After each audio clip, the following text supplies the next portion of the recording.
Muy buenas tardes a todos. Muchísimas gracias por estar aquí. Realmente para mí es muy emocionante después de el 18 de marzo del año 2020 volver a estar en una actividad presencial y recuperar algo que es incomparable, que es este face to face que nos permite vernos, sentirnos, saludarnos, ¿no? Y que nos permite a quienes tenemos por costumbre aportar algo al crecimiento profesional de las personas, poder compartir. Muchísimas gracias a la sociedad por la gentileza que han tenido de invitarme. A mí me corresponde hablar de un tema que es un tema que no es tan nuevo. Y yo quiero comenzar haciéndole un homenaje a un profesor mío, colombiano, ya fallecido, el doctor Fernando Arias. El doctor Fernando Arias, hace unos 20 años, nos enseñó que habían dos tipos de preeclampsia. Una preeclampsia placentaria y una preeclampsia materna.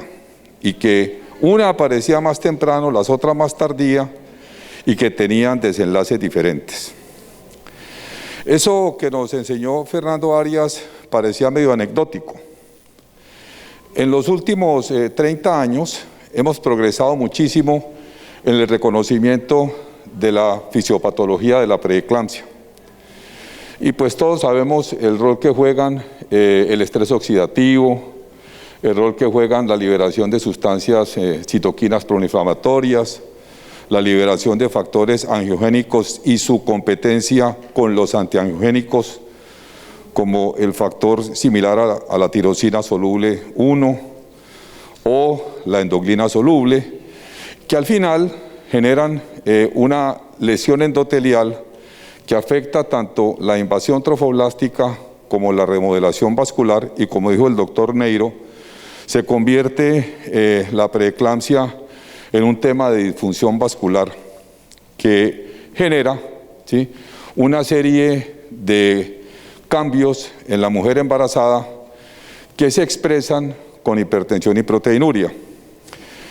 Estos avances en el conocimiento de la fisiopatología de la preeclampsia en los últimos 30 años nos han llevado a abandonar el criterio de hipertensión inducida por el embarazo y a reconocer a la preeclampsia como un síndrome donde, mucho más complejo que la expresión de hipertensión y proteinuria que nos enseñaron desde épocas ancestrales. A nosotros nos enseñaron que preeclampsia era igual a hipertensión que aparecía de nuevo a partir de la semana 20 y proteinuria.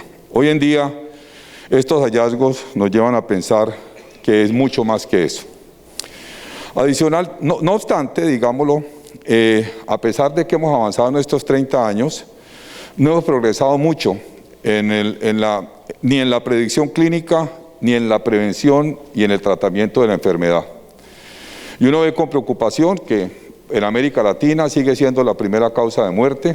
Aquí en su país representa el 36% de las muertes maternas, a pesar de que hablamos de factores angiogénicos, antiangiogénicos, que conocemos toda esta fisiopatología, realmente no hemos sido eficientes en lograr prevenir y tratar la enfermedad. Y eso ha llevado a pensar de que es posible que este síndrome se pueda alcanzar por diferentes vías fisiopatológicas. Y esta gráfica me hace rememorar a un colega mío, Julián Delgado, que decía que la preeclampsia era como una plaza de toros. Las plazas de toros tienen muchísimas puertas de entradas y tienen un solo ruedo. La preeclampsia tiene un solo ruedo, que es el endotelio. En la preeclampsia lo que sucede, ¿sí?, es lesión endotelial que se genera por las alteraciones que hay en el proceso de invasión trofoblástica y de remodelación vascular durante la implantación de la placenta. Pero ¿cómo se llega a ese ruedo, a ese endotelio? Pues hoy en día se apuesta, se apuesta a que pueden haber múltiples vías que generan los síntomas tradicionales que nosotros observamos en la presentación clínica de la preeclampsia, que todos están asociados a la lesión endotelial. Cuando yo encuentro una mujer que se presenta con crisis hipertensiva, hay un problema a nivel vascular. Cuando yo encuentro una mujer que me consulta con signos de inminencia de eclampsia, hay un problema a nivel vascular cerebral.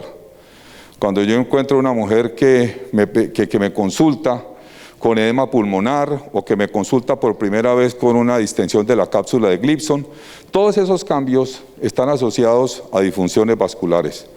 La pregunta es, ¿por qué?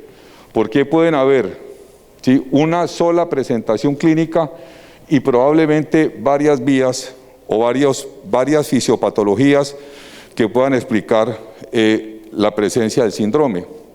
¿Cuál es la importancia de esto? ¿O cuál es la evidencia de que lo que estoy hablando puede ser cierto?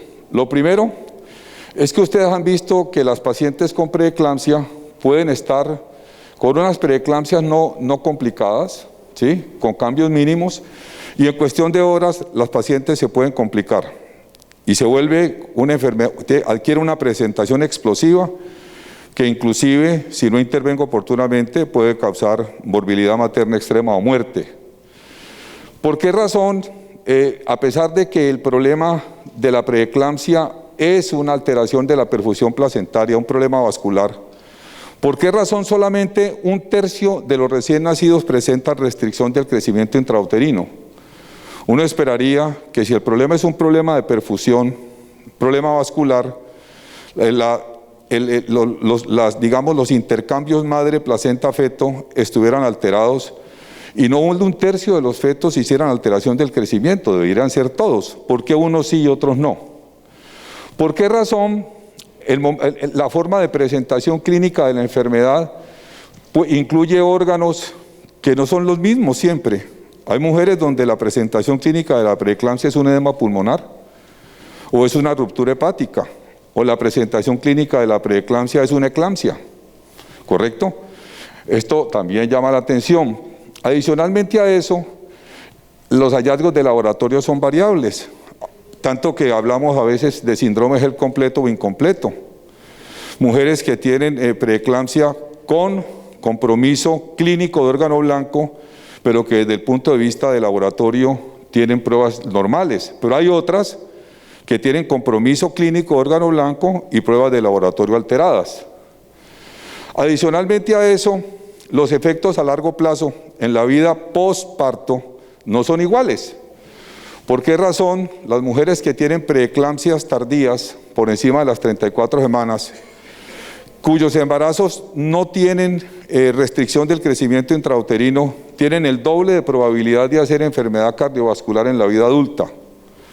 ¿Por qué cuando esas mujeres que presentan preeclampsia tardía, pero que el feto tiene una restricción del crecimiento intrauterino, el riesgo ya no es el doble sino 3 veces? ¿O por qué razón mujeres que tienen preeclampsia temprana pueden alcanzar hasta 10 veces riesgo de hacer enfermedad cardiovascular a lo largo de la vida?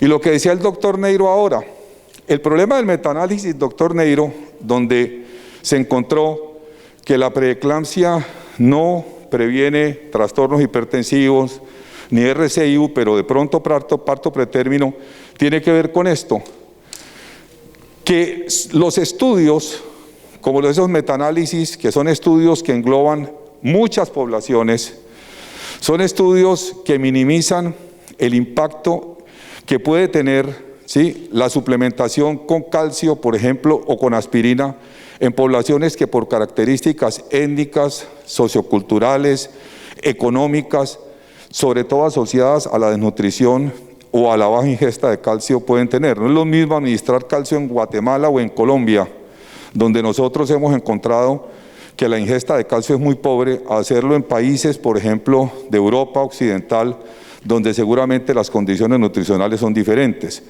Cuando yo junto en un metaanálisis trabajos que son hechos en diferentes poblaciones y en diferentes momentos, se puede minimizar el efecto protector que pudiera tener, pero eso también tiene que ver con el por qué hay realmente evidencia de que hay subtipos de preeclampsia, por qué en algunos sitios, en determinadas condiciones demográficas, con ciertas características epidemiológicas se puede obtener un efecto protector y por qué en otros no.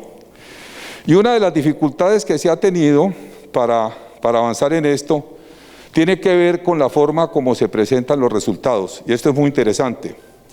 Miren ustedes, cuando los resultados se presentan de manera lineal, esta es una gráfica que muestra el comportamiento del factor de crecimiento placentario en mujeres que hicieron preeclampsia y en mujeres que no la desarrollaron. Ustedes ven que hay una diferencia muy clara donde la producción de factor de crecimiento placentario está disminuida en las mujeres que hicieron preeclampsia.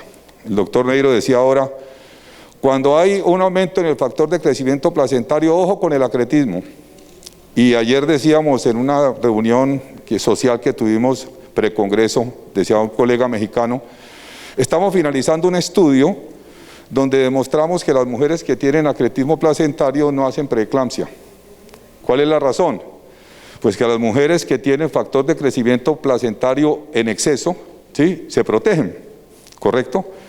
Mientras que en el caso de nuestras preeclámpticas, el factor de crecimiento placentario está disminuido. Pero una de las dificultades que sí ha tenido para poder individualizar los subtipos de preeclampsia e inclusive apostarle a individualizar el manejo, tiene que ver con que esta forma de presentación de los resultados enmascara lo que está pasando.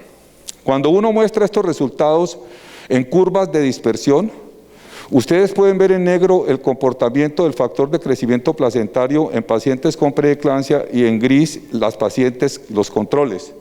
Ustedes miran que hay una cantidad de puntos negros, ¿sí?, que no están exactamente tan debajo de la curva que uno ve cuando compara con pacientes no preeclámpticas. Y este tipo de presentación, que son presentaciones lineales, curvas de este tamaño o gráficas, hacen de que se enmascaren, ¿sí?, comportamientos que en un momento determinado son atípicos, pero que por la forma de presentación terminan volviéndose como que si fueran comunes. ¿Por qué es importante hablar de subtipos de preeclampsia? Es muy importante hablar de subtipos de preeclampsia porque eso permite entender la enfermedad desde diferentes dimensiones.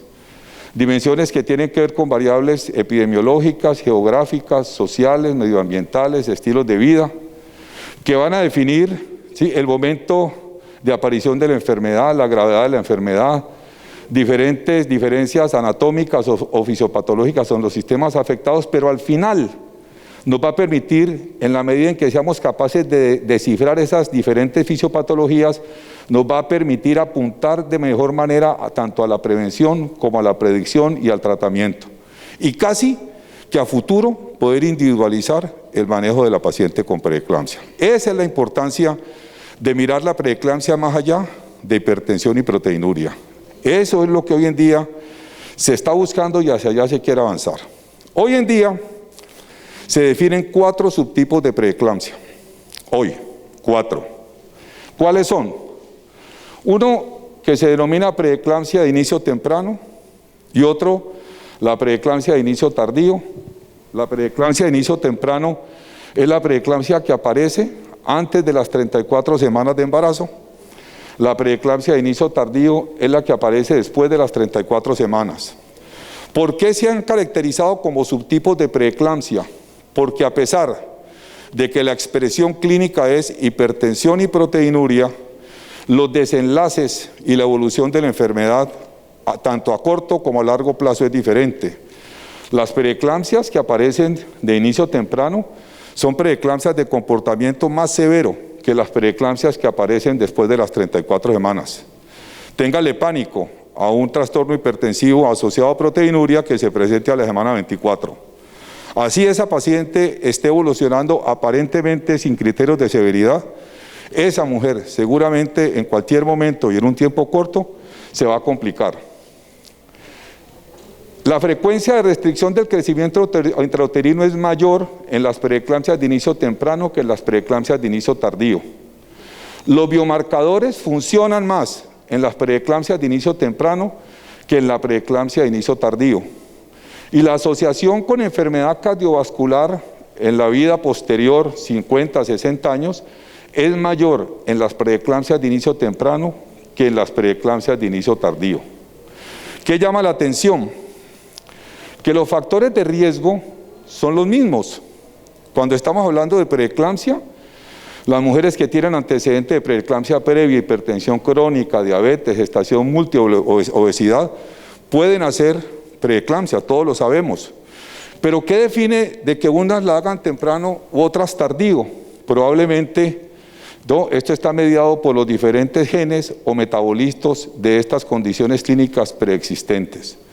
Se postula entonces que puede haber superposición, en estos casos, de las diferentes vías que llevan al síndrome de preeclampsia y que pueda haber interacción en esas vías para que al final se presente la patología. El tercer subtipo de preeclampsia, la hipertensión gestacional. Una de las cosas que yo he encontrado con muchísima frecuencia, por lo menos con mis estudiantes, con mis residentes, es que no sabemos qué definir hipertensión gestacional. Hipertensión gestacional se define como la hipertensión de novo a partir de la semana 20 que cursa sin proteinuria. Pero para que esa mujer sea clasificada como hipertensión gestacional, se requiere que durante el embarazo, el parto y el puerperio no aparezca proteinuria, ni aparezca ningún signo de severidad. Ergo, el diagnóstico de hipertensión gestacional es un diagnóstico retrospectivo, que solo se adjudica a la mujer que hizo el trastorno hipertensivo y que a los 42 días posparto no presentó ni proteinuria ni criterios de severidad. Esa es una hipertensa gestacional. La hipertensión gestacional es considerada un subtipo de preeclampsia y se considera hoy la forma más leve de preeclampsia, entre comillas. Únicamente 1 de cada 4 mujeres con hipertensión gestacional hacen preeclampsia. Y se ha llegado a postular de que probablemente la hipertensión gestacional es una hipertensión crónica enmascarada por el efecto nadir que tiene la hipertensión arterial desde el punto de vista fisiológico del embarazo de la semana 20 a la semana 28. Las mujeres arrancan con su presión normal y entre la semana 20 y la semana 28 era un efecto nadir y a partir de la semana 28 vuelven a tener las cifras tensionales que tenían antes de embarazarse. Hay una baja asociación de la hipertensión gestacional con la restricción del crecimiento intrauterino, pero ojo, se ha encontrado que a largo plazo la repercusión en las mujeres en su vida adulta en términos de enfermedad cardiovascular es similar al de las mujeres preeclámpticas. Ese comportamiento de hipertensión gestacional hoy en día se considera un subtipo de preeclampsia. Y el cuarto subtipo de preeclampsia es la preeclampsia posparto. La pregunta en la preeclampsia posparto es ¿por qué aparece una preeclampsia en el puerperio si todos sostenemos que la génesis de la preeclampsia está asociada a una disfunción placentaria? Ya no hay placenta. ¿Qué está ocurriendo para que aparezca una preeclampsia posparto? ¿Correcto? Los síntomas de la preeclampsia posparto pueden aparecer días o semanas después del parto y se cree que en la preeclampsia posparto hay aspectos de tipo genético y epigenético. La obesidad, la desnutrición, diferencia en microbiomas, la actividad física, la actividad sexual, pueden ser condiciones que en determinados escenarios, en determinados, regiones, puedan incrementar la probabilidad de aparición de la preeclampsia posparto.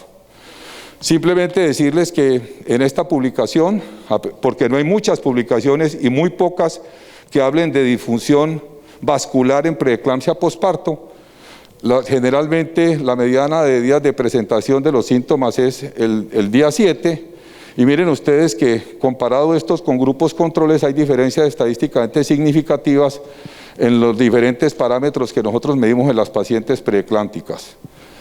Esto nos ha llevado a pensar de que probablemente esa preeclampsia postparto puerperal de aparición tardía es un subtipo de preeclampsia. Entonces, en resumen, hoy hablamos de 4 subtipos de preeclampsia: temprana, tardía, la hipertensión gestacional y la preeclampsia posparto. Pero hoy también se está hablando de otras situaciones que pueden ser candidatos potenciales de nuevos subtipos de preeclampsia. Preguntas por resolver. Esta, ¿por qué razón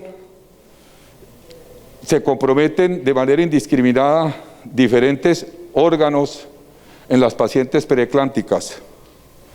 ¿Será que el hecho de que no exista un patrón común está asociado a que hay subtipos especiales que comprometen órganos en particular? Esa es una pregunta por responder. Y aquí hay un grave problema en los estudios, y es que no se sabe si las alteraciones que presentan estos órganos desde el punto de vista de las pruebas bioquímicas son la causa o el efecto de la disfunción. Esa pregunta tendrá que responderse, pero hoy en día se especula sobre esa posibilidad. Lo que Fernando Arias nos comentaba hace 20 años, la preeclampsia de origen placentario y la preeclampsia de origen materno.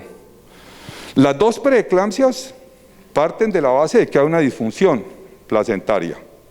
Pero ¿cuál es la diferencia? Que en la preeclampsia de tipo placentario, ¿sí?, la disfunción está asociada a defectos en la invasión del trofoblasto extravelloso y adaptación de las arterias espirales. La disfunción vascular tiene que ver con una alteración en el proceso de implantación, ¿no?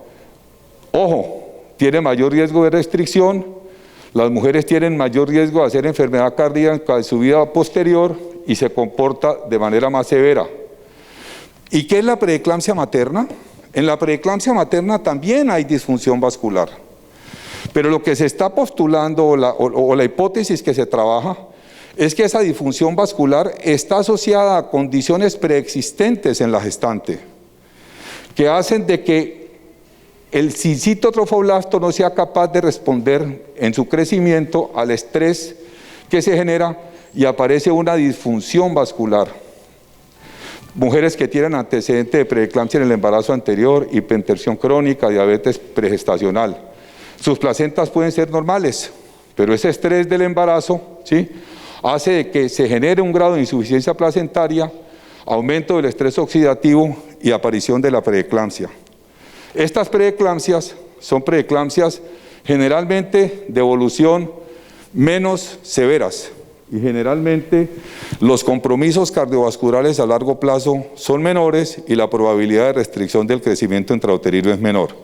Entonces, dentro de las nuevas hipótesis están la preeclampsia de origen placentario, la preeclampsia de origen materno, y vamos a ver hacia dónde sigue marchando la evidencia. Les decía que esa respuesta está asociada, el doctor Neiro lo planteó, a la epigenética, ya lo había comentado, e indudablemente no es lo mismo la preeclampsia en Santo Domingo, en Colombia o en Bilbao. No es lo mismo. Tiene que haber algo diferente, tiene que haber algo en la genética materna, en la epigenética, en el comportamiento, en el medio ambiente, que esté generando vías fisiopatológicas que llevan al mismo síndrome que ven ellos en Bilbao, pero que en nuestros países tienen expresiones diferentes. Yo no sé qué tantas preeclampsias severas ven en Bilbao, yo no sé si verán las mismas que nosotros vemos. No sé qué tantas de aparición temprana ven en Bilbao. Lo que yo sí sé es que en América Latina nosotros estamos frente a una condición que mata, que es frecuente y que si no la manejamos bien termina generando muchísima morbilidad y mortalidad, ¿no? Llama la atención, ustedes pueden tener embarazadas con parámetros de laboratorio similares, la misma etnia, el mismo índice de masa corporal, pero con resultados clínicos diferentes. Todo esto, lo repito, asociado a los problemas genéticos y epigenéticos. Ahora, el hecho de que los resultados a largo plazo de las mujeres con preeclampsia no sean exactamente los mismos, que los resultados cardiometabólicos expresados en términos de hipertensión, diabetes, infarto, insuficiencia cardíaca, accidente cerebrovascular, cambian dependiendo de en qué momento apareció la preeclampsia, cambian si la preeclampsia cursó con RCI o no, lo llevan a uno a pensar de que probablemente en cada una de esas resultados de largo plazo pudo haber una vía fisiopatogénica diferente. Que hoy en día también se está proponiendo como teoría de subtipo de preeclampsia, preeclampsias que están determinadas por problemas inmunológicos. Recuerden que el embarazo es un aloinjerto, ¿correcto? Y que el sistema inmunológico materno está preparado para tolerar ese aloinjerto fetal. En la preeclampsia se postula que hay una ruptura de esa tolerancia inmunitaria que establece un desequilibrio entre las células natural killer que regulan la invasión del trofoblasto y la remodelación de las arterias espirales. Si hay una producción inadecuada de células natural killer en las mujeres con preeclampsia, estos dos eventos van a afectar, ¿no?, el crecimiento y la función placentaria. Y esa disfunción se expresa en estas células que se llaman células KIR, que son células natural killer con receptores similares a la inmunoglobulina, que a su vez se ligan a complejos de histocompatibilidad, y cada embarazo tiene una liga de estas específica que afecta el éxito de la placentación. Hoy en día se habla que pueden haber ciertos alotipos de células KIR que pueden proteger para preeclampsia, pero pueden haber otros que confieren riesgo. Entonces, está haciendo carrera también esta teoría inmunitaria para explicar un subtipo de preeclampsia que tiene un trasfondo inmunológico. Y esto, digamos que el campo que ha permitido generar esta evidencia ha sido el campo de la reproducción asistida, donde hay interacciones inmunológicas y asincronías entre el desarrollo del blastocisto y el endometrio en el momento de la implantación. El uso de regímenes hormonales para recolección de óvulos altera el desarrollo placentario y la invasión del trofoblasto y puede generarse una preeclampsia en inicio temprano. En estos pacientes se está avanzando en tratar de darle más evidencia a esta hipótesis de que la preeclampsia tiene un trasfondo inmunológico. Y finalmente, también se está trabajando en términos de que hay una predisposición genética a hacer preeclampsia. Y eso se ha hecho a partir de estos estudios donde se han evaluado genes del nodo de fuentes maternas y del nodo de fuentes fetales, y ustedes miran cómo, ¿sí?, ustedes tienen genes que se comparten, pero genes específicos para pacientes con preeclampsia, con eclampsia, con preeclampsia severa. Quiere decir que hay cierta predisposición genética, que hay genes que están involucrados en la presencia de la preeclampsia y que están involucrados en la severidad de la enfermedad. Esto me parece muy interesante, es reciente. Estos fueron estudios que se hicieron, microarreglos en tejido placentario de mujeres normatensas versus preeclámpticas. Y este grupo de investigadores definió 5 grupos distintos de expresión génica placentaria. Un grupo eran pacientes que habían hecho preeclampsia materna con expresión génica placentaria similar a un embarazo normal. Hicieron preeclampsia con placentas normales. Otros que hicieron preeclampsia, pero que en el tejido había una alta expresión de genes angiogénicos. Otros que hicieron una preeclampsia que denominaron inmunológica, donde en el tejido placentario había una sobrepresentación de genes proinflamatorios. Había mujeres normotensas con sobreexpresión de genes relacionados con proliferación celular y respuestas al estrés, y había mujeres que no tenían en los tejidos placentarios ninguna expresión genética y que probablemente estaban asociadas a anomalías cromosómicas. Cuando estas placentas se cruzaron con la evolución clínica de las pacientes, se encontró que el grupo 2 y el grupo 3 eran los grupos que tenían clínicamente una expresión severa de la enfermedad. Estas pacientes, ¿sí?, en estas pacientes las placentas no pasaban de tener signos de coriamnionitis, y estas pacientes, tanto la del grupo 1 y la del grupo 5, eran pacientes con placentas normales. ¿Qué es lo que quiere decir esto? Que definitivamente la genética está jugando un papel muy importante en la aparición de la enfermedad, y que probablemente a futuro vamos a hablar de subtipos de preeclampsia que tienen, ¿sí?, una génesis genética importante. ¿Cuál es la significancia de que nosotros estemos hablando lo que estamos hablando hoy? La significancia es que en la medida en que nosotros identifiquemos las vías de fisiopatología de cada subtipo de preeclampsia, estaremos en capacidad de mejorar todo lo que estamos haciendo en términos de conocer un poco más la historia natural de la enfermedad y apostarle, ¿sí?, a definir terapias individualizadas en pacientes con preeclampsia más allá del sulfato de magnesio y del nifedipino. Es muy importante también esto porque esto nos permite dirigir la predicción, la prevención y la terapia. Y hoy en día, el manejo de la preeclampsia va aquí, va avanzando acá. Hoy en día estamos trabajando con diferentes fármacos que estamos utilizando con la idea de tratarla o prevenir la enfermedad. Básicamente estos protocolos están inspirados en la reducción de la fracción soluble de la tirosina quinasa 1, en el caso de la pravastatina, que es sobre la cual más se ha trabajado, y el esomeprazol. En el caso de la metformina, por disminución del factor de necrosis tumoral. En la titrombina 3, un efecto anticoagulante. Sulfasalacina y melatonina también se están trabajando desde la perspectiva de disminuir con estos fármacos esos factores antiangiogénicos, y en la medida en que yo los pueda disminuir, que es lo que me dice la fisiopatología de la preeclampsia, favorecer la invasión trofoblástica y la remodelación de las arterias espirales. También se está trabajando la plasmaféresis con la idea de remover estas sustancias antiangiogénicas. Se está trabajando en plasmaféresis. Se están trabajando en anticuerpos monoclonales, que lo que están buscando, ¿sí?, es limitar la transferencia placentaria de sustancias que pueden tener efecto lesivo contra el endotelio, como el factor de necrosis tumoral. Entonces se están buscando sustancias anti estos factores, como se llama etanercept o el eculizumab, ¿correcto?, como opciones para poder avanzar con este objetivo y disminuir el daño endotelial. Y finalmente, eso que les comenté del tema genético, también hoy en día está avanzándose en la teoría de tratar la preeclampsia silenciando los genes que producen estos factores antiangiogénicos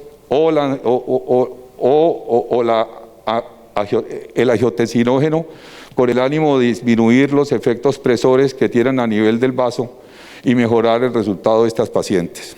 ¿Qué va a pasar a futuro? Yo no sé. Ahora recientemente seguramente aparecerá un subtipo. Ustedes han visto la famosa preeclampsia like que se habla en las pacientes con COVID, ¿correcto? Y esa preeclampsia like, ¿a qué está asociada? Está asociada a una respuesta vascular exagerada, ¿sí?, por la famosa cascada inflamatoria alterada que hay en las mujeres con COVID.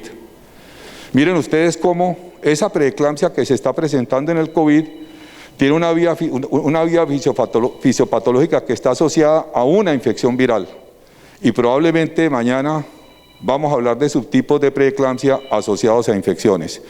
Con esto lo que quiero dejarles son inquietudes. Yo sé que las conferencias sobre preeclampsia, hablamos del Doppler de las uterinas, hablamos del sulfato, y eso me parece que está bien, pero creo que es importante que nosotros abramos nuestras mentes y comencemos a pensar de que esto que nos está matando a las mujeres latinoamericanas, seguramente lo hemos enfocado de manera equivocada a lo largo del tiempo, y que llegó el momento de mirarlo de manera diferente, enfocarlo de manera más individualizada, y seguramente en la medida en que estas evidencias tengan más contundencia, los tratamientos van a ser más específicos y la prevención será posible. Muchísimas gracias.